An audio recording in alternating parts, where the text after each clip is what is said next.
pregunté al hermano que se puso en contacto conmigo sobre el tema que quería que hablara, me pareció que la elección que había hecho difícilmente podía ser mejor, y era hablar del humanismo secular frente a la Biblia. Quisiera insistir en que la elección difícilmente podía ser mejor porque no creo que en estos momentos exista una fuerza espiritualmente con más influencia en la vida de muchas naciones, de muchas personas, y además sin que sea apreciada, como es el caso del humanismo secular. Si uno habla de la Iglesia Católica, uno parte de la base de que es una potencia espiritual y que tiene una influencia en determinadas naciones y en otras, y esa influencia se puede percibir y se puede ver. Si uno habla de los testigos de Jehová o de los mormones, pues uno sabe que también tienen un radio de acción y uno sabe más o menos en qué dirección van. Sucede incluso lo mismo con algo tan poco definido como podía ser la nueva era, pero la verdad es que si ahora saliéramos a la calle y preguntáramos a la gente qué pasa, que es el humanismo secular, seguramente muchos ni siquiera sabrían de qué estamos hablando. Y no sabrían de qué estamos hablando porque no hablamos de una religión en un sentido estricto, porque no hablamos de un partido político ni de un sindicato, y sin embargo lo cierto es que en estos momentos el humanismo secular tiene un enorme peso en los medios de comunicación, especialmente en televisión y radio. Tiene un enorme peso en la educación y la cultura, hasta tal punto que yo diría que ahora mismo la educación en este continente y en Europa deriva totalmente del humanismo secular. La educación desde el jardín de infancia hasta la universidad, ambos incluidos, y por supuesto tiene una influencia tremenda en las leyes que en estos momentos se están aprobando en todo el mundo. Yo diría que si hay una fuerza espiritual que ahora mismo está conformando las leyes en Estados Unidos, en España o en Noruega o en la Argentina, en un porcentaje elevadísimo, es el humanismo secular. Voy a intentar en los próximos minutos explicar un poco, aunque sea vuelo de pájaro, lo que es ese humanismo secular y qué significa, y luego voy a intentar mostrar la respuesta que da la Biblia frente al humanismo secular. En primer lugar, el humanismo secular, como su propio nombre indica, es secular. Y esto parece casi algo que se cae de su peso. Si se llama humanismo secular, será secular, pero tiene su razón de ser. Cuando el humanismo surgió en el siglo XVI, era un movimiento cristiano. Y de hecho, cuando se hablaba de los humanistas, se hablaba de personas cristianas, generalmente de enorme cultura, que tenían una enorme preocupación por el ser humano, por eso se denominaban humanistas, y que intentaban, sobre todo, resucitar lo que era el mensaje del Nuevo Testamento y acercarlo a la gente que se había visto distanciada del mensaje de la Biblia a lo largo de la Edad Media. A humanistas cristianos de esa época debemos, por ejemplo, el texto griego del Nuevo Testamento con el que se tradujo la Reina Valera o la Biblia de Lutero, o el intento de regresar al mensaje del Nuevo Testamento. En ese sentido, el humanismo inicial, hace 500 años, era cristiano. Cuando el humanismo secular se define como humanismo secular, es porque insiste en que se preocupa por el hombre, yo diría que está más que nada centrado en el hombre, pero al mismo tiempo también quiere marcar distancias y decir: mi interés en el hombre no es desde una visión bíblica o desde una perspectiva bíblica o desde un análisis bíblico. Yo me centro en el hombre, en el ser humano, solamente desde una perspectiva secular. Y en ese sentido, el humanismo secular inicialmente es secular. Segundo, y esto es muy importante, el humanismo secular insiste, y yo diría que esto forma parte de su gran fuerza de expansión, en el hecho de que no está sujeto a ningún tipo de norma. De alguna manera sería la consumación de la libertad. Frente a cualquier problema con el que se pueda encontrar un ser humano, la respuesta que tiene que dar ese ser humano tiene que ser una respuesta libre, que parte de él y que no está limitada por ningún tipo de moral o ningún tipo de ley moral o ley ética. Y eso se extiende en todos los terrenos, y si ven ustedes la televisión, voy a citar algún ejemplo en este sentido, es muy claro. Por ejemplo, se extiende al terreno del sexo. Tradicionalmente se supone que existen unas leyes sobre el comportamiento sexual que están recogidas en la Biblia, pero que incluso han seguido muchas culturas que no han conocido la Biblia. Hay una especie de consenso en todas las culturas en el sentido de que, por ejemplo, el adulterio es malo, o en el sentido de que no deberían mantenerse relaciones homosexuales, o de que el sexo tendría que estar dentro del matrimonio. Eso, que es una idea que, por ejemplo, en el caso de España nadie hubiera discutido hace 30 años, ahora mismo, en el caso de mi país, pero Estados Unidos, en general, los países occidentales, casi nadie estaría dispuesto a defenderlo en público, salvo que tenga unas ideas muy claras y muy firmes. En realidad, la conducta sexual ideal aparece recogida, por ejemplo, en series de televisión como Sexo en Nueva York. No sé si han tenido posibilidad de ver esta serie, es una serie de enorme éxito en la televisión en Estados Unidos, pero la han exportado a todo el mundo. Y es la historia de 4 mujeres de mediana edad que viven en Nueva York y que han llegado al culmen de la libertad fundamentalmente porque cambian de compañero sexual y parece que esto no afecta en absoluto a sus vidas.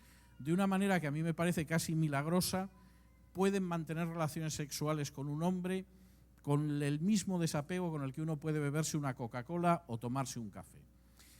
El mensaje es falso, pero de hecho ha tenido tanto éxito en los últimos años que es una de las series de más éxito fuera de los Estados Unidos también, e incluso se convirtió en una película hace un par de años.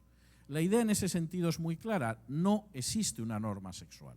Tú te haces tu vida sexual como a ti te parezca. Y, por supuesto, no te preocupes por las consecuencias, porque las consecuencias no tienen por qué ser malas. Esto se ha traducido también en las leyes. Por ejemplo, hay un impulso creciente. En Estados Unidos ha sido derrotado en todos los estados, salvo en Massachusetts, hasta donde yo sé, pero en España, por ejemplo, es ley, hacia la aprobación de matrimonios homosexuales. Realmente, lo que parece de sentido común es que el matrimonio es la unión de un hombre y una mujer. Es algo absolutamente natural. El humanismo secular insistiría en el hecho de que el matrimonio es la unión de los que quieran unirse en matrimonio. De modo que si son 2 mujeres o 2 hombres, o incluso se produce una situación de poligamia, nadie debería impedirlo. Y, por ejemplo, en el caso de España, el matrimonio homosexual es legal desde hace ya 4 años. En principio, 2 hombres o 2 mujeres pueden contraer matrimonio y se considera que su situación es exactamente igual que si se tratara de un hombre o de una mujer. Y esto va unido también a otros aspectos en los que se va más allá del comportamiento sexual y se entra en el respeto a la vida. Por ejemplo, el humanismo sexual secular es extraordinariamente liberal en relación con el aborto. En principio, considera que el aborto es una cuestión que depende solo de la mujer, que es un derecho, y la mujer decide lo que va a hacer. La mujer, que parece ser que se quedó embarazada sin ningún hombre, pero realmente la insistencia es que la decisión es totalmente femenina. En mi país, los grupos feministas suelen vocear una consigna que dice «nosotras parimos, nosotras decidimos», donde efectivamente la idea está muy centrada en la decisión exclusiva de la mujer. Y, por supuesto, esto llega a la eutanasia. ¿En qué medida esto ha avanzado en algunos países? Se puede ver viendo simplemente el avance de la legislación. En Estados Unidos, desde que el aborto se legalizó después de la decisión del Tribunal Supremo de Roe versus Wade, el aborto ha ido ampliándose cada vez más. Inicialmente, la idea es que ningún estado podía prohibir el aborto, pero el aborto estaba muy sujeto a determinadas circunstancias. Por ejemplo, el peligro para la vida de la madre, por ejemplo, un caso de violación, etcétera, y sobre todo, además, en las primeras semanas.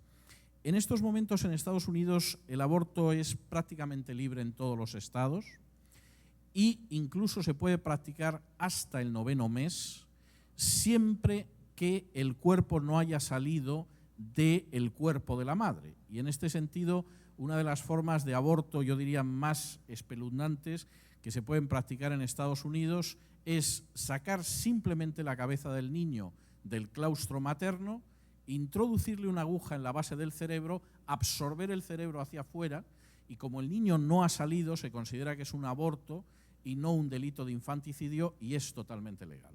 Es una de las prácticas más comunes ahora mismo en los Estados Unidos, sobre todo en algunos estados. No crean que la situación en mi país es mejor, en buena medida es peor. La ley de aborto que se aprobó en mi país, ampliación de la situación que ya existía desde los años 90 y que se aprobó en mayo del año pasado, permite abortar a una niña desde 14 años sin conocimiento y sin permiso de los padres. Y esto significa que, por ejemplo, si una niña de 14 años quiere ir a un museo con sus compañeras de clase y con su profesor, en mi país tiene que pedir permiso firmado a sus padres, pero si quiere abortar no necesita ningún tipo de permiso de sus padres, ni siquiera tiene que informarles, lo cual no deja de ser una ironía sangrienta. Pero es que en mi país está mucho más protegido, por ejemplo, un huevo de águila que un niño que no ha nacido. Puedes ir a la cárcel si destruyes un nido en el que hay huevos de águila, por ejemplo, que es una especie animal protegida, no irías a la cárcel por practicar un aborto. Y más desde estos momentos que el aborto es absolutamente libre. Esta es una situación en la que hemos ido avanzando y que se ve alimentada filosóficamente por la visión del humanismo secular. Cada ser humano decide lo que está bien y lo que está mal. Y en principio es la madre la que tiene que decidir si conserva a ese niño hasta el momento del nacimiento o le da muerte, y nadie puede interferir en ese tipo de conducta. Como cuando empezamos a dejar de respetar la vida humana, empezamos en un momento y una vez que se empieza ese camino es muy difícil parar ese camino, la batalla en estos momentos en la mayoría de los países occidentales ya no se da sobre el aborto. Es más, quisiera decir que hay mucha gente que piensa que esa batalla está perdida. La batalla se está librando sobre la eutanasia. La eutanasia, en principio, es un nombre precioso, en griego significa buena muerte, e indicaría simplemente el hecho de que en un momento determinado una persona que está en el tránsito final de su vida se le da muerte supuestamente para ahorrarle sufrimientos. Y esto teóricamente suena bien. Solo yo tengo derecho a decidir cuándo salgo de esta vida. Si no soy capaz de suicidarme, alguien podría ayudarme, por ejemplo, administrándome una inyección letal.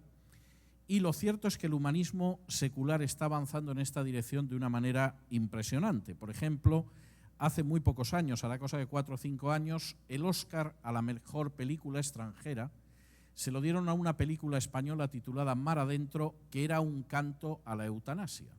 Es decir, a la idea de que la eutanasia tendría que legalizarse para evitar sufrimientos inútiles a gente que está padeciendo de manera inhumana. El problema es que una cosa es la propaganda y otra es la realidad. Hasta ahora, la ley de eutanasia solamente la han tenido 2 países y los resultados son escalofriantes. La primera ley de eutanasia se aprobó en el año 1934 en Alemania, durante el periodo de gobierno de Hitler, y supuestamente iba a ser una ley que simplemente evitaba terribles sufrimientos. La primera persona a la que se le aplicó era un niño, y era un niño que tenía deficiencias de carácter psíquico y físico. Y se vendió de tal manera en los medios de comunicación alemanes que todo el mundo pensaba que lo mejor que podían haber hecho con el niño efectivamente era matarlo. Y es un caso muy conocido con un decreto especial de Hitler. El problema es que se empieza con un niño que tiene un retraso mental y una minusvalía física y se va continuando. Porque antes de que estallara la guerra habían asesinado a decenas de miles de personas simplemente porque las enfermedades eran crónicas o porque padecían algún tipo de minusvalía psíquica. Se consideraba que su vida no era digna de ser vivida. La eutanasia no volvió a legalizarse otra vez hasta los años 80 en Holanda. Y tengo que decir que la situación en Holanda es terrible. Después de 2 años de legalización de la eutanasia, un informe sobre cómo evolucionaba explicaba que, por supuesto, la eutanasia ya era simplemente un asesinato masificado. Los médicos no decidían, cualquier enfermera podía decidir sobre la muerte o la vida de un paciente y, por supuesto, estaba decidiendo con absoluta libertad y sin consultar a nadie, ni a los pacientes, ni siquiera a los familiares. En algunos de los casos, las respuestas que daban no ya los médicos, sino las enfermeras que causaban las muertes de los enfermos eran terribles. Por ejemplo, uno de los casos investigados era de una monja. A la monja le habían aplicado la eutanasia y la habían matado. Y cuando le preguntaron a la enfermera si la monja había pedido en algún momento que le aplicaran la eutanasia, la enfermera respondió que no, que ella contaba con que la monja tendría prejuicios religiosos y no la pediría, de manera que ella se había adelantado y le había dado muerte. Lo cual seguramente era una forma muy piadosa de acabar con la vida de la monja, pero seguramente la monja no lo vio así. En ese sentido, el humanismo secular tiene una visión de que no existe ningún tipo de límite moral. Podemos acabar con los niños y en un momento determinado podríamos acabar con los enfermos o los ancianos. Por cierto, en mi país se supone que se va a discutir a partir del mes que viene una ley de muerte digna, como se llama, que no es nada más que la apertura a la eutanasia. Y por cierto, tengo que decirles a ustedes, y esto sería cómico si no fuera tan trágico, que cuando llegan las vacaciones, los periodos de vacaciones en Holanda, uno ve cómo los ancianos huyen de Holanda hacia los países de alrededor porque tienen el temor de que si los familiares los ingresan en algún hospital es posible que los maten directamente. Realmente no parece que sea muy humanista el llegar al final de tu vida con el temor de que te vayan a ingresar en un hospital y te vayan a causar la muerte porque alguien ha decidido que ya has vivido bastante. Tercero, y esto me parece también muy importante, el humanismo secular, y en este sentido este es otro de los elementos enormemente peligrosos, analiza la vida desde una perspectiva fundamentalmente material.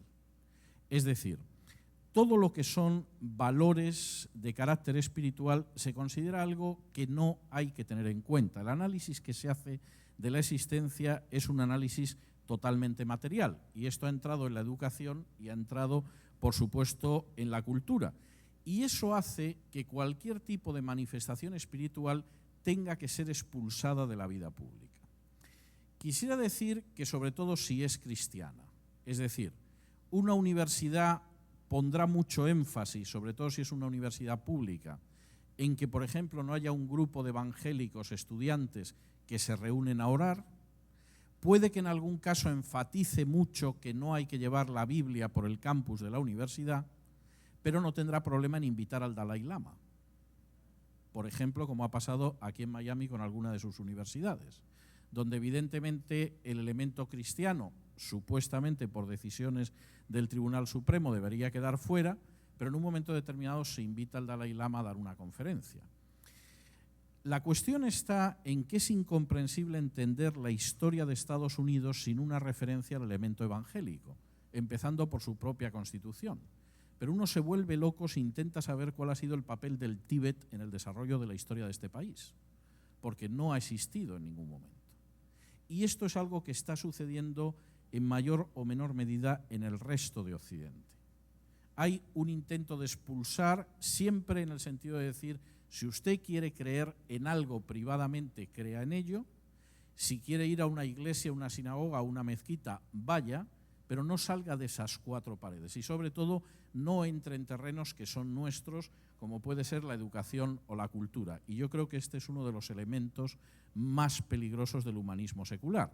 Nosotros formaremos la mente de los niños, de los adolescentes y de los jóvenes y no se le ocurra a usted acercarse en ese proyecto que nosotros tenemos. Por ejemplo, esto ha implicado, en el caso de España, la aprobación de una asignatura que se llama Educación para la Ciudadanía, donde desde los 3 años las criaturas aprenden las bondades del matrimonio homosexual. Entonces, a una edad en que un niño ya tiene bastante con saber cómo se abrocha los cinturones de los zapatos, los cordones de los zapatos, y ya es un problema serio con el que enfrentarse con 2 o 3 años de edad, sin embargo, la asignatura le puede enseñar que existen distintos tipos de matrimonios, entre ellos el homosexual, y que por supuesto es muy benéfico y seguramente tan bueno como el que tiene en casa con sus padres. No es un caso único. Si se quiere es un caso más adelantado, pero no es el único. Y ustedes comprenderán que con los avances que se han hecho en mi país en temas como el aborto, el matrimonio homosexual o la educación, a mí la crisis económica que estamos pasando no me sorprenda. En realidad lo que me sorprendería es que no se produjera.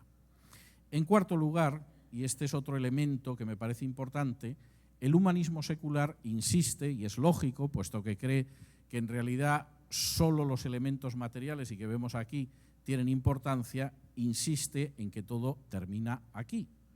No nos compliquemos pensando qué pasa después de la muerte. Después de la muerte no hay nada.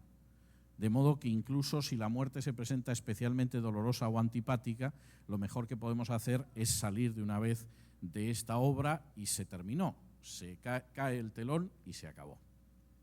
Bien, quisiera decir que a pesar de su influencia, a pesar de que esa influencia es creciente y a pesar de que está marcando la vida de muchas naciones sin que se enteren millones de ciudadanos y por supuesto también las leyes, el humanismo secular no es una respuesta a los problemas del ser humano. Y en los próximos minutos quisiera detenerme en algunos de esos aspectos tal y como aparecen en la Biblia. En primer lugar, la Biblia tiene muy claro que el hombre no puede decidir sobre determinadas cuestiones morales porque está incapacitado para decidir sobre ellas. Si se me permite el símil, la ilustración, sería como si una criatura de 5 años fuera a decidir por encima de sus padres cómo tiene que ser la administración de la economía doméstica. Por supuesto, el niño con 5 años puede intentarlo, pero el resultado va a ser catastrófico. Igual que si un niño de 4 o 5 años tiene que decidir su dieta, que seguramente se reducirá a dulces y patatas fritas, lo cual al niño seguramente le va a divertir mucho, pero tendrá unos efectos terribles sobre su salud. La Biblia, en primer lugar, deja muy claro que el ser humano no se encuentra en posición de decidir qué es lo bueno o lo malo simplemente porque está en una situación de esclavitud en el pecado. Vamos a ver algunos pasajes en este sentido, por ejemplo, en el libro de los Salmos, donde aparece una descripción que al humanismo secular no le gustaría, pero que a mí me parece que es absolutamente innegable. En el libro de los Salmos, el Salmo 103,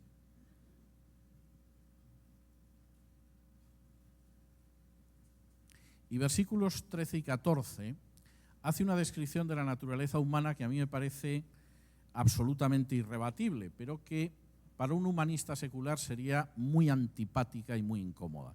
Dice así en el Salmo 103 y versículos 13 y 14, dice: como el Padre se compadece de los hijos, se compadece Jehová de los que le temen, porque Él conoce nuestra condición, se acuerda de que somos polvo.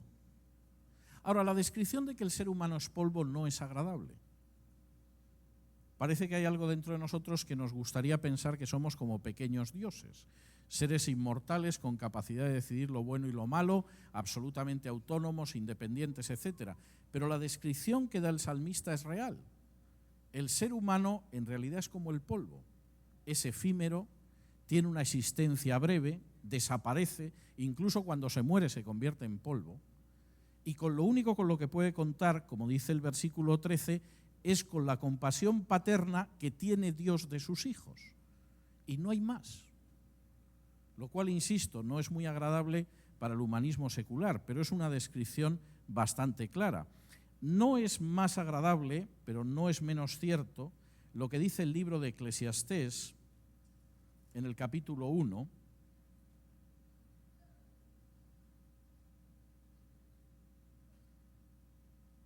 y versículo 15, donde además da una sensación de lo que es este mundo todavía más antipática e impertinente, pero yo diría que tremendamente real.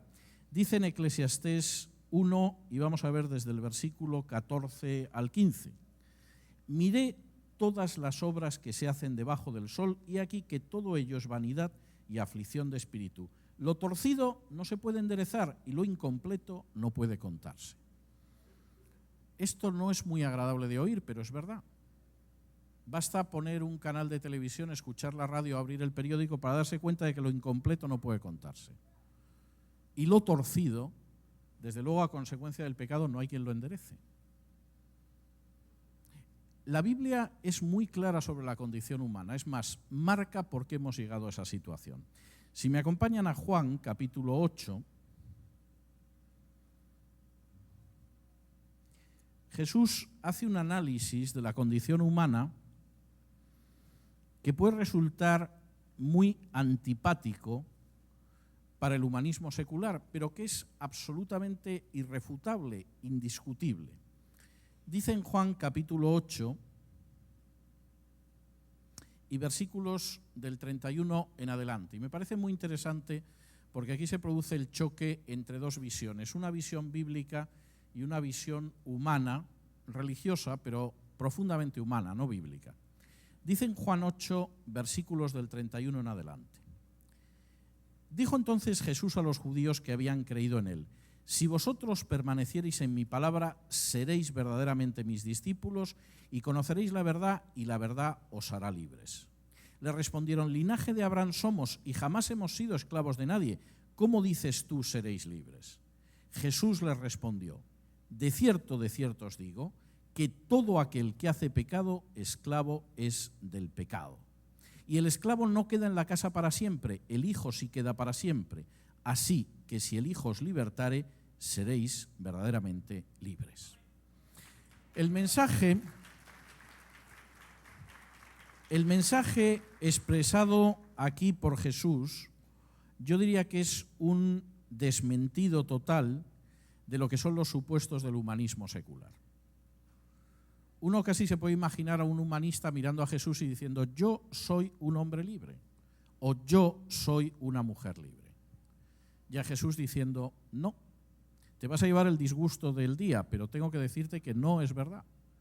Eres esclavo o esclava. Porque todo el que hace el pecado es esclavo del pecado, no estás en una posición de libertad. Y a menos que yo te libere del pecado, vas a seguir siendo un esclavo toda tu vida. Solo la verdad y la acción salvadora de Cristo libera a los seres humanos. Es más, como eres un esclavo, te seguirás comportando como un esclavo. Escuchaba antes en los testimonios una persona que había sido esclava del tabaco. Cualquiera que ha sido esclavo del tabaco o del sexo o de las drogas o del alcohol sabe cómo la palabra esclavitud no es exagerada. La voluntad de esa persona es un siervo del vicio. No puede levantarse por las mañanas si no echa mano del trago. No puede pasar de una cierta sensación de depresión si no tiene una dosis de sexo ilícito. No puede sentirse tranquilo si no se envenenan los bronquios con el tabaco. Es una sensación de esclavitud. Y eso no solo pasa con vicios que se ven, como puede ser en un momento determinado el alcohol o las drogas o el tabaco. Pasa también con pecados que no se ven, como puede ser la envidia o la soberbia o la ingratitud o el egoísmo. La persona que está en esa situación es esclavo. No puede decidir libremente porque es un esclavo.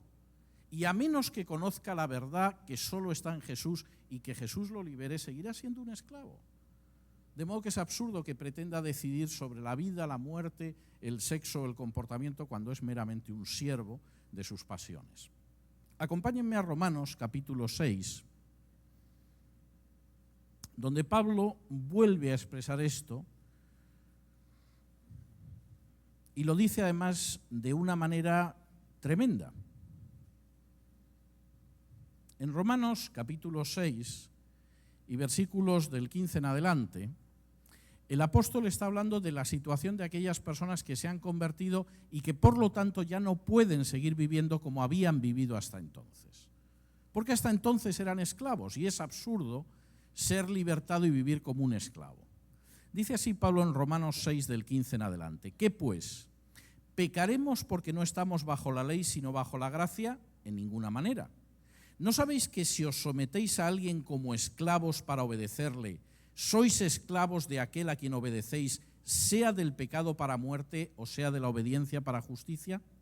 Pero gracias a Dios que aunque erais esclavos del pecado, habéis obedecido de corazón a aquella forma de doctrina a la cual fuisteis entregados, y libertados del pecado, vinisteis a ser siervos de la justicia.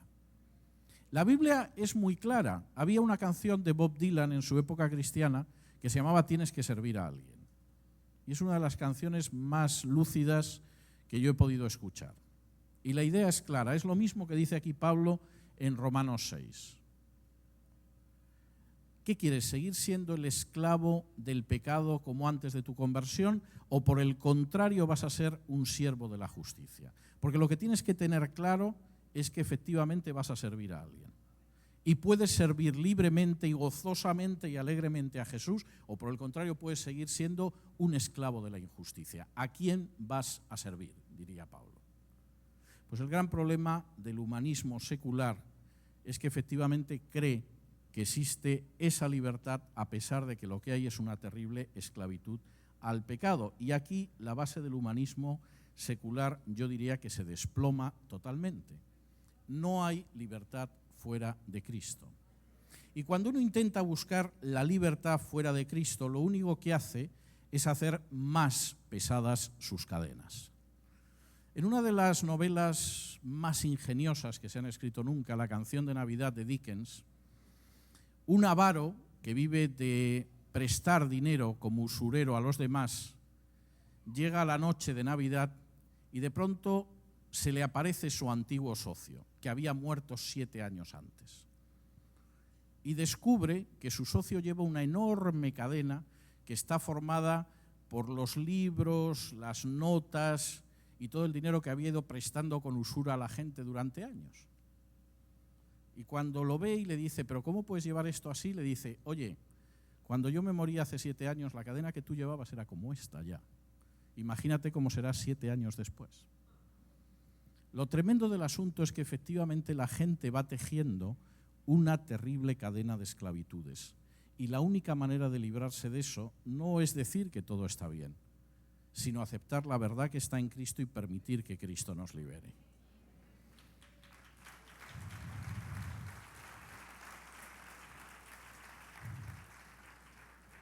Segundo aspecto que a mí me parece muy importante, y es una respuesta de la Biblia al humanismo secular. La vida humana no puede ser analizada única y exclusivamente por lo que se ve. Y si alguien piensa que se puede analizar única y exclusivamente por lo que se ve, está cometiendo un grave error. La Biblia habla de que hay cosas visibles e invisibles. Vamos a ver algunos textos al respecto. Vamos a ir a Colosenses capítulo 1, donde Pablo establece cómo en esta vida hay, pero bastante más que aquello que se ve. Dice así en Colosenses capítulo 1 y versículo 16. Está hablando de Cristo y dice, Colosenses 1:16, porque en Él fueron creadas todas las cosas, las que hay en los cielos y las que hay en la tierra, visibles e invisibles, sean tronos, sean dominios, sean principados, sean potestades, todo fue creado por medio de Él y para Él. Ahora es tremenda la división que hace Pablo. Pablo no cree que la realidad de nuestra existencia gira solo en torno a lo que se ve. Wall Street, la Casa Blanca, los gobernantes, los economistas o los grandes empresarios. Esa es una parte de la realidad, es lo visible, es lo que se ve. Pero hay otra parte de la realidad que es invisible. Y cuando el ser humano pasa por encima de esa parte invisible, está pasando por encima de cosas que son decisivas en su vida. Y además muestra que es un estúpido. Porque hay cosas invisibles que reconocemos que nos afectan. Por ejemplo, el dolor de muelas. No conozco a nadie que haya visto un dolor de muelas. Pero el que tiene un dolor de muelas sabe que es real, aunque sea invisible. Nuestra vida está determinada por cosas que también son invisibles y por lo tanto no puede reducirse a lo material. En la misma carta a los Colosenses, capítulo 3, precisamente Pablo insiste en ese mismo elemento. Colosenses 3 y versículos 1 y 2 dice, si pues habéis resucitado con Cristo, buscad las cosas de arriba, donde está Cristo sentado a la diestra de Dios. Poned la mira en las cosas de arriba, no en las de la tierra, porque habéis muerto y vuestra vida está escondida con Cristo en Dios. Las cosas invisibles tienen una enorme importancia. Es más, como dice aquí claramente Pablo, las cosas invisibles de arriba tienen mucha más importancia para el que sabe discernir realmente lo que es la vida del ser humano. Tercero, todo esto, si efectivamente uno se da cuenta de cuál es la condición humana y de que las cosas invisibles y espirituales tienen un valor, todo eso tiene consecuencias muy claras en nuestra vida. Y me van a permitir que me detenga en 3 de esas consecuencias. La primera es que no hay libertad salvo en Cristo. Y cuando alguien realmente piensa que existe libertad en otro lugar no sabe lo que está diciendo. Es más, seguramente lo único que está haciendo es afianzando su esclavitud. Si me acompañan ustedes a Gálatas, capítulo 5, Pablo expone algo que yo diría que es prácticamente el ABC del Evangelio. Es algo elemental. Es el hecho de que la libertad es algo que solamente nos viene de Cristo y que tenemos que tener mucho cuidado porque podemos caer en la esclavitud si no nos percatamos de ello. Dice así en Gálatas capítulo 5 y versículo 1. Estad pues firmes en la libertad con que Cristo nos hizo libres y no estéis otra vez sujetos al yugo de esclavitud. Y esto es bastante claro. La libertad solamente viene a partir de Cristo y precisamente por eso tenemos que mantenernos firmes en ella, porque en el momento en el que nos apartamos de Cristo, la situación en la que caemos, la situación en la que acabamos incidiendo, es una situación de esclavitud. Acompáñenme a la primera carta de Pedro,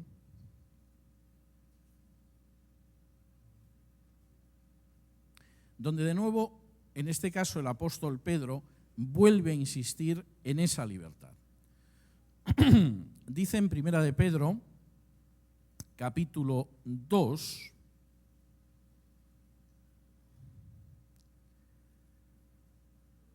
y versículos 15 y 16 lo siguiente. Y esto es muy importante porque explica lo que es la libertad cristiana. Dice así: porque esta es la voluntad de Dios, que haciendo bien hagáis callar la ignorancia de los hombres insensatos, como libres, pero no como los que tienen la libertad como pretexto para hacer lo malo, sino como siervos de Dios. La libertad está vinculada al hecho de servir a Dios. Y el que realmente intenta presentar la libertad como algo distinto, sinceramente es un siervo de sus pasiones. Ahora, quisiera detenerme aquí porque me parece muy importante. A mí me da mucha tristeza cuando veo creyentes que de alguna manera piensan que la obediencia es simplemente el camino para no perder la salvación. Es decir, posiblemente yo incurriría en ciertas conductas pecaminosas si tuviera la garantía de que de esa manera no pierdo la salvación. A mí esto me parece una visión espiritualmente muy pobre. Nosotros obedecemos a Dios fundamentalmente por dos razones. Primero, porque estamos agradecidos por el amor que mostró por nosotros en la cruz. Y realmente, como dice Pablo, si obedecemos es precisamente porque sabemos lo que es el amor. La Biblia dice que somos polvo, que nuestras obras de justicia son como trapos de inmundicia, etc. Y sin embargo, Dios nos amó y entregó a su Hijo por nosotros. Si obedecemos es por gratitud, no por miedo. Segundo, y esto es muy importante, obedecemos porque esa es una forma de ser libres. Frente al mal y frente al pecado, yo no actúo como un siervo del mal o del pecado, actúo como un hombre libre que rechaza el mal y el pecado. Y esto es enormemente importante. Y cuando un creyente no entiende esto y empieza a pensar que la ley de Dios es una carga insoportable, que en fin hay que aceptar, porque no sea que luego llegues al cielo y no te dejan entrar, está viviendo una vida espiritual muy pobre. Está viviendo como un esclavo en buena medida, cuando debería sentirse un ser libre al que Cristo le ha quitado la carga de encima. Una de las escenas más conmovedoras del Peregrino de John Bunyan es cuando ese personaje, que es el protagonista, que va con la carga del pecado a la espalda, como si fuera una joroba, después de dar vueltas y revueltas llega hasta la cruz. Y entonces cuando cae de rodillas ante la cruz, de pronto comprueba cómo la joroba que lleva a la espalda desde hace años se desprende y se convierte por primera vez en un hombre libre. Cristo nos ha llamado a ser hombres y mujeres libres, en la libertad que solamente tienen los hijos de Dios. Segunda consecuencia, no solo es que solo hay libertad en Cristo, es que además lo espiritual es mucho más importante que la visión material. Y quisiera detenerme aquí. Vamos a volver otra vez al libro de Eclesiastés, donde el autor hace un análisis de las cosas materiales que desde luego no le contratarán seguramente en ninguna compañía de publicidad, pero que a mí me parece que es bastante real en cuanto al valor de lo material. Dice así en Eclesiastés, capítulo 2 y versículos del 3 en adelante. Eclesiastés 2, del 3 en adelante. Propuse en mi corazón agasajar mi carne con vino y que anduviese mi corazón en sabiduría con retención de la necedad, hasta ver cuál fuese el bien de los hijos de los hombres, en el cual se ocuparán debajo del cielo con todos los días de su vida. Engrandecí mis obras, edifiqué para mí casas, planté para mí viñas, me hice huertos y jardines y planté en ellos árboles de todo fruto. Me hice estanques de agua para regar de ellos el bosque donde crecían los árboles. Compré siervos y siervas y tuve siervos nacidos en casa. También tuve posesión grande de vacas y de ovejas, más que todos los que fueron antes de mí en Jerusalén. Me amontoné también plata y oro y tesoros preciados de reyes y de provincias. Me hice de cantores y cantoras, de los deleites de los hijos de los hombres y de toda clase de instrumentos de música. Y fui engrandecido y aumentado más que todos los que fueron antes de mí en Jerusalén. A más de esto, conservé conmigo mi sabiduría. No negué a mis ojos ninguna cosa que desearan, ni aparté mi corazón de placer alguno, porque mi corazón gozó de todo mi trabajo y esta fue mi parte de toda mi faena. Miré yo luego todas las obras que habían hecho mis manos y el trabajo que tomé para hacerlas, y he aquí que todo era vanidad y aflicción de espíritu y sin provecho debajo del sol. El hombre que centra su vida exclusivamente en lo material, si no es un estúpido, llega a una conclusión al final de su vida, y es que todo es vanidad y aflicción de espíritu. Y el relato que aparece aquí es tremendo.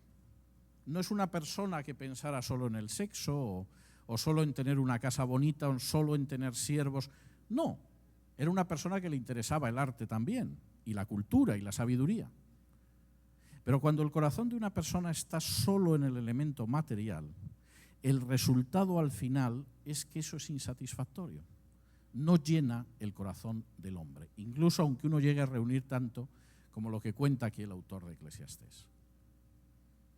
Cuando, sin embargo, el corazón de una persona está lleno por Dios, la situación es distinta. Yo conozco a Óscar Agüero, creo que el año que viene hará un cuarto de siglo. Cuando yo lo conocí, no tenía ni siquiera una casa propia. Vivía en un apartamento rentado muy humilde en la ciudad de Miami. Lo recuerdo como si lo estuviera viendo ahora. Un apartamento muy, muy sencillo, muy humilde. Yo entonces ni siquiera vivía en un apartamento rentado, vivía con mis padres, todavía. Y recuerdo que en varias ocasiones, hablando de cuestiones de todo tipo, recuerdo una conversación en la que Óscar me dijo, bueno, yo sé que en algún momento la casa irá viniendo, pero evidentemente hay unas prioridades anteriores a la casa que en algún momento vendrá porque la enviará el Señor, y las prioridades son de tipo espiritual. Es el crecimiento de la Iglesia, es la predicación del Evangelio, es la expansión de la obra. Al final las cosas acaban viniendo y son mucho más satisfactorias cuando han venido en su orden. La persona que centra su vida en lo que aquí describe Salomón, y que en un primer momento hasta puede que se sienta muy feliz, porque hay cosas que son muy satisfactorias y no son malas. Si ha llenado su corazón solo de eso, al final llegará a la conclusión de que todo ha sido vanidad y aflicción de espíritu sin provecho debajo del sol. La persona que haya llenado su corazón de Cristo, vengan o no vengan estas cosas, lo que sí sabrá al final es que no ha sido ni vanidad ni aflicción de espíritu.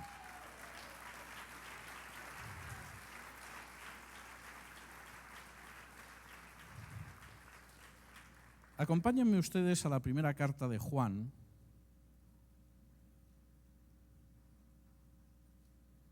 donde precisamente Juan hace un análisis de esa situación que yo creo que es una de esas cosas que tendríamos que casi leer todos los días.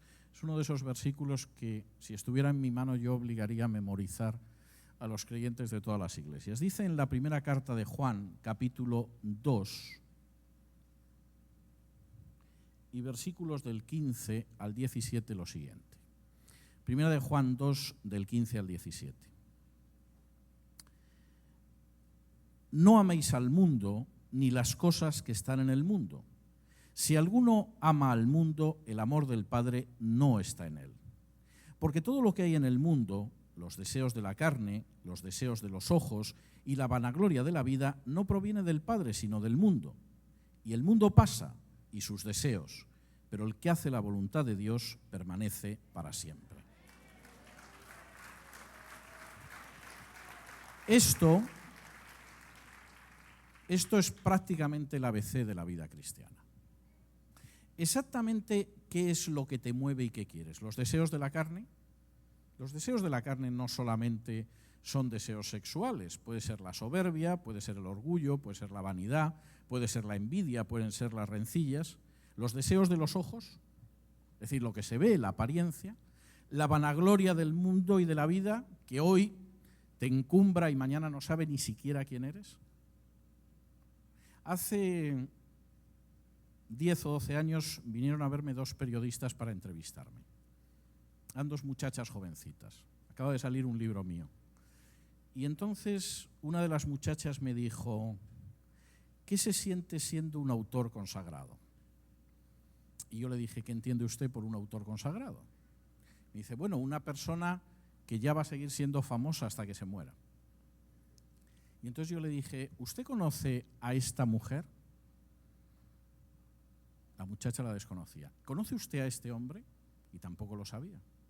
Y cuando le había dicho 5 o 6 personas, le dije, toda esta gente, cuando yo tenía su edad, era mucho más famosa que César Vidal, y usted no los conoce. Eso es lo que se llama la vanagloria del mundo. Pero el que hace la voluntad de Dios permanece para siempre.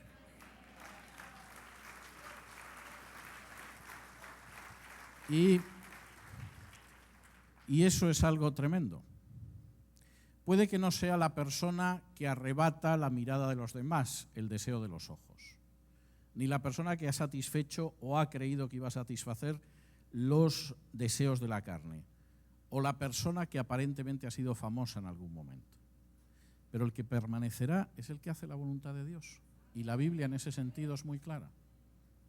Y si nosotros queremos permanecer, no podemos guiarnos por eso que ama el mundo, sino por la voluntad de Dios. Y ahí la diferencia con el humanismo secular es tremenda. No solamente eso, y quisiera detenerme todavía más en este aspecto material, porque desgraciadamente en los últimos tiempos veo a muchos creyentes sufriendo enormemente con esto. Nuestra seguridad está en las manos de Dios y no del mundo. Estamos atravesando una crisis económica que algunos dicen que vamos a salir de ella. Yo personalmente creo que vamos hacia una crisis mayor si no se produce un arrepentimiento, pero tampoco quiero amargarles la mañana del domingo. El viernes pasado, antes de salir para acá, que vine el sábado por la mañana, visité la sucursal del banco con la que yo trabajo desde hace 30 años al menos. Y por primera vez en todos estos años, la directora del banco me dijo que las cosas iban muy mal. Y yo tuve que morderme la lengua para decirle, se lo llevo diciendo 5 años y no me ha hecho usted caso nunca, pero esa era la situación. A mí no me extraña que haya altos y bajos, que las cosas vayan mal o puedan ir a peor, que se produzcan determinadas situaciones. Eso es parte normal de un mundo que vive en el pecado. Pero nosotros no podemos vivir igual que ese mundo. Y sobre todo lo que no podemos dejarnos es llevar por la angustia. Por el contrario, nosotros sabemos que alguien cuida de nosotros, aunque seamos como polvo, que decía el salmista. Acompáñenme ustedes al Evangelio de Mateo, capítulo 7, donde a mi juicio aparecen también algunos de esos versículos que habría que recordar continuamente. Dice así en Mateo 7, y vamos a leer del 19 en adelante. No os hagáis tesoros en la tierra, donde la polilla y el orín corrompen, y donde ladrones minan y hurtan, sino haceos tesoros en el cielo, donde ni la polilla ni el orín corrompen, y donde ladrones no minan ni hurtan, porque donde esté vuestro tesoro, allí estará también vuestro corazón. La lámpara del cuerpo es el ojo, así que si tu ojo es bueno, todo tu cuerpo estará lleno de luz, pero si tu ojo es maligno, todo tu cuerpo estará en tinieblas. Así que si la luz que hay en ti es tinieblas, ¿cuántas no serán las mismas tinieblas? Ninguno puede servir a dos señores, porque o aborrecerá al uno y amará al otro, o estimará al uno y menospreciará al otro. No podéis servir a Dios y a las riquezas. Por tanto os digo, no os afanéis por vuestra vida, qué habéis de comer o qué habéis de beber, ni por vuestro cuerpo qué habéis de vestir. ¿No es la vida más que el alimento y el cuerpo más que el vestido? Mirad las aves del cielo, que no siembran, ni siegan, ni recogen en graneros, y vuestro Padre Celestial las alimenta. ¿No valéis vosotros mucho más que ellas? ¿Y quién de vosotros podrá, por mucho que se afane, añadir a su estatura un codo? Y por el vestido, ¿por qué os afanáis? Considerad los lirios del campo, cómo crecen, no trabajan ni hilan, pero os digo que ni aun Salomón con toda su gloria se vistió como uno de ellos. Y si la hierba del campo, que hoy es y mañana se echa en el horno, Dios la viste así, ¿no hará mucho más por vosotros, hombres de poca fe? No os afanéis, pues, diciendo qué comeremos, o qué beberemos, o qué vestiremos, porque los gentiles buscan todas estas cosas, pero vuestro Padre Celestial sabe que tenéis necesidad de todas estas cosas. Mas buscad primeramente el reino de Dios y su justicia, y todas estas cosas os serán añadidas. Ahora, quisiera mencionar que hay 3 versículos, el versículo 25, el versículo 31 y el versículo 34, donde Jesús utiliza la palabra afanéis, no os afanéis. La palabra en griego es una palabra muy fuerte. Da la sensación de ansiedad, de angustia, de preocupación, de no pegar ojo por las noches. De pronto vence el pago de la hipoteca y parece que no hay dinero. Y la palabra que da aquí el Señor es muy clara. No os dejéis llevar por la angustia, por la ansiedad, por el temor. No os afanéis. Eso es normal en la gente que realmente no me ha conocido, como dice el versículo 32. Los gentiles buscan todas estas cosas. Vosotros buscad primero el reino de Dios y su justicia. Porque no hay que comer todos los días, o porque no hay que vestirse. No, porque todo eso se os dará por añadidura. Buscad primero el reino de Dios y su justicia, y todo eso se os dará por añadidura. Porque el Padre Celestial sabe mejor que vosotros cuáles son vuestras necesidades. Ahora, yo sé que hay mucha gente que en estos momentos está con una sensación de angustia y ansiedad por su trabajo, por su economía, por la situación de sus hijos, etcétera, etcétera. Las palabras de Jesús tienen la misma validez ahora que cuando se pronunciaron hace 2000 años. No os afanéis. El Padre sabe mejor que vosotros lo que necesitáis. Es lógico que los gentiles se angustien por esto, pero vosotros buscad primero el reino de Dios y su justicia, y se os darán todas estas cosas añadidas. Y creo que esto es una de las cosas que hay que tener presente en el tiempo en el que estamos viviendo. Si buscamos el reino de Dios y su justicia, o por el contrario nos dejamos llevar por la angustia exactamente igual que aquellos que no han conocido al Señor. Tercera consecuencia de una visión que no es la del humanismo secular. Nosotros creemos que la vida es sagrada. Les voy a pedir que me acompañen al libro de los Salmos. Vamos a ver solo un versículo donde se puede ver que efectivamente para Dios la vida, incluso la del no nacido, es absolutamente sagrada. Vamos a ir al Salmo 139. Podríamos citar muchos versículos, pero nos vamos a quedar con este. Salmo 139, Y dice así el versículo 13, y fíjense con qué confianza lo dice el salmista. Alguno piensa que lo que hay en el vientre de una madre no es exactamente un niño. En España, cuando se amplió la ley del aborto, preguntaron a varios ministros si aquello era una vida y las respuestas que daban eran vergonzosas. Por ejemplo, la ministra de Sanidad, que es una feminista y es abortista, dijo que aquello no era un ser vivo. Y uno quisiera saber entonces qué lleva la madre dentro. Y cuando le preguntaron al ministro de Educación sobre si aquello era una vida, dijo que era un tema muy complejo y se negó a responder. Y efectivamente a nadie le gusta reconocer que va a eliminar una vida. Pero fíjense la manera en que lo narra el Salmo 139, 13. Está hablando el salmista y dice, porque tú formaste mis entrañas, tú me hiciste en el vientre de mi madre, te alabaré porque formidables, maravillosas son tus obras. Para el salmista, claro que aquello es un ser vivo y es un ser humano, pero es más. En cada niño que se forma en el vientre de la madre, el salmista podía ver la acción de Dios exactamente igual que si las manos de Dios fueran tejiendo ese cuerpecito dentro del vientre de la madre. Y nosotros creemos que la vida es sagrada. Hace 3 años estuve haciendo un programa en Jerusalén, para el programa que yo dirigía entonces de la radio, y entrevisté a un médico israelí que atendía fundamentalmente a mujeres que querían abortar. Su tesis era que si efectivamente uno no presionaba a las mujeres y las dejaba pensar un poco y reflexionar, la mayoría de las mujeres que pensaban en abortar no abortaban. Si sentían cómo el niño crecía, decidían no abortar. Si por el contrario eran las primeras semanas, generalmente esas mujeres podían abortar con relativa facilidad, pero si las dejaban pasar unas semanas sin reflexionar, el instinto maternal pesaba enormemente en ellas. Y el hombre me estuvo contando cómo atendían a las madres, cómo las llevaban a unos hogares, etc. Pero no me contó mucho más, era un hombre peculiar, bastante modesto y bastante humilde, no entró en detalles. Cuando acabó el programa, yo estuve hablando con uno de los funcionarios de la Embajada de Israel en Madrid, porque el hombre me había parecido muy interesante cómo trabajaba con mujeres que pensaban en abortar y no lo hacían, y me dijo, mira, te hubieras quedado pasmado, sorprendido si hubieras visto lo mismo que yo vi.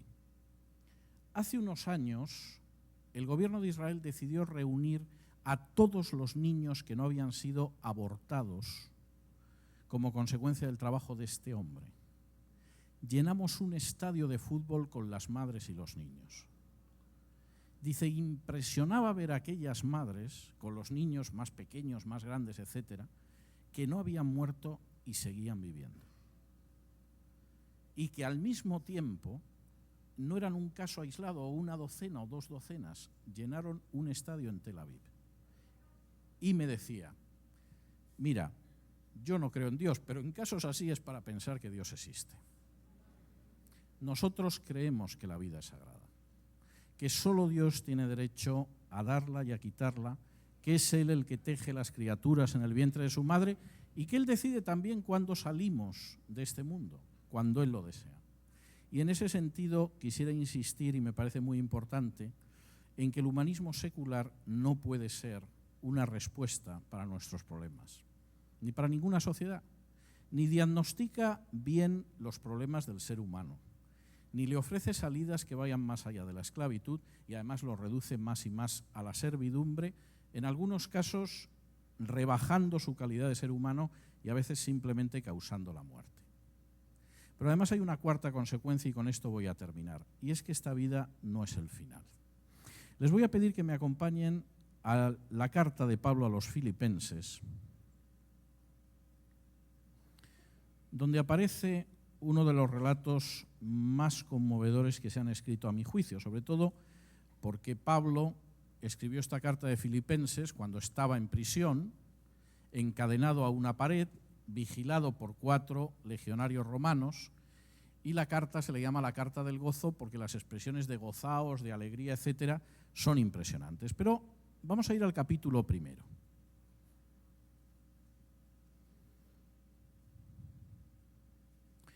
Y dice así Pablo: capítulo 1 y versículos del 21 en adelante. Porque para mí el vivir es Cristo y el morir es ganancia. Mas si el vivir en la carne resulta para mí en beneficio de la obra, no sé entonces qué escoger, porque de ambas cosas estoy muy puesto en estrecho, teniendo deseo de partir y estar con Cristo, lo cual es muchísimo mejor, pero quedar en la carne es más necesario por causa de vosotros. Pablo está en prisión para presentarse ante el emperador de Roma, en aquel entonces, que se llamaba Nerón. Y Pablo sabe que la prisión puede acabar en que lo ejecuten. Hay posibilidades de que lo ejecuten. Y dice, bueno, si yo pudiera decidir, yo preferiría partir y estar con Cristo, porque sé que en el momento en que la espada separe la cabeza del cuerpo, yo voy a partir a estar con el Señor. Pero también pienso en vosotros, y si el Señor decide que me quede todavía un tiempo para enseñaros, para edificaros, para expandir el Evangelio, yo lo voy a hacer también con gusto. La visión de Pablo aquí es una visión ejemplar. Todo aquel que está en Cristo sabe que si en estos momentos se produjera su muerte, partiría para estar con Cristo, y que eso es lo mejor. No hay nada en este mundo, por muy bueno que pueda ser, que se compare con estar con Cristo. Y Pablo lo dice, eso sería lo mejor de todo. Pero al mismo tiempo, el que está en Cristo tiene que ser consciente de que esa decisión es una decisión que viene de Dios, que es Él el que decide nuestros tiempos y que debemos de aceptarlo con gusto, lo que nos quede por recorrer todavía en esta vida hasta el momento en el que partamos con Él. Porque son oportunidades que Él nos da de servirle a Él y a nuestros semejantes. Y alguno pensaría, anda que el viejecito este judío, atado con las cadenas a la pared, mandando cartas a los correligionarios, pobre desgraciado. 20 siglos después, a nuestros hijos los seguimos llamando Pablo. Llamamos Nerón solo a nuestro perro. Dios actúa así.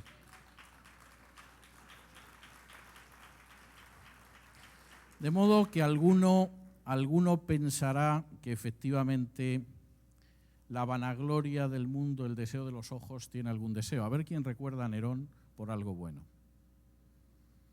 Y sin embargo, hay mucha gente que sigue llamando a sus niños Pablo. Nerón no le pondría a nadie un hijo, vamos, por muy loco que estuviera, ¿no? Así es como Dios actúa. La gente lo puede ver de otra manera, pero así es como Dios actúa. Pónganse ustedes de pie, por favor. Vamos a orar un momento antes de ministrar. Padre nuestro, te pedimos, Señor, que en esta mañana nos hagas más libres que nunca, libres del pecado, libres de las ataduras, libres de los vicios, libres de las preocupaciones, libres de la ansiedad, libres del dolor. Y te lo suplicamos humildemente, Señor, sabiendo que no tenemos ningún derecho a ello. Pero te lo suplicamos porque sabemos que tú nos amas como un padre, que sabes que a fin de cuentas somos polvo y que solo hay libertad en tu Hijo Jesús.